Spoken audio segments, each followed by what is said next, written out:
এই যে যে পুকুরটা দেখছো, এই পুকুরটা কিন্তু আমাগো। আর এই যে যে পাশে জমিনগুলো দেখছো প্রতি, মিরপুরে তো অনেক দাম, এই এত ফাঁকা জায়গা এখানে। তোমরা তো তোমরা তো শহরে থাকো, অলি গলি চিপাই চিপাই থাকো, তুমি তো গ্রাম এলাকায় দাও না। এলাকায় কিন্তু আমাকে খুব প্রভাব। তাই তো দেখলাম বন্ধু, ওই পাশ দিয়ে অনেক গল্প শুনলাম। আমার দাদা বিশাল বাড়ি করে দিচ্ছে, বাড়িতে তাই? আমরা থাকি না, তাই কোথায় থাকো? পাশে অন্য কোথাও? অন্য জায়গায় থাকি। বাড়ি তো আমাকে অনেকগুলো, এবারে আমাকে কেউ থাকে না, এই কামলা চামলারা থাকে, এইভাবেই থাকে। এইভাবে প্রতি থাকে সারা বছর? বলো কি, এত সম্পদ তোমাদের? মেমোরিয়াল গার্লস হাই স্কুল, আমার ব্যাপার। আসো আমার সাথে, আরো অনেক কিছু আছে তোমার দেখাই, আসো। ভাই আমার সলিম বুঝ দিতেছে। কিরে, তোর আমি সারা গ্রাম খুঁজতাছি, সকালবেলা কালা বাইরেছ সেই কাছি লুয়ে, পুরো তো এক ফোঁটা গাছ কাটাস নাই।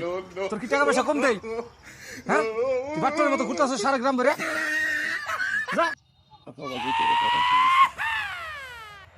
পুকুর পরিষ্কার করতে হবে।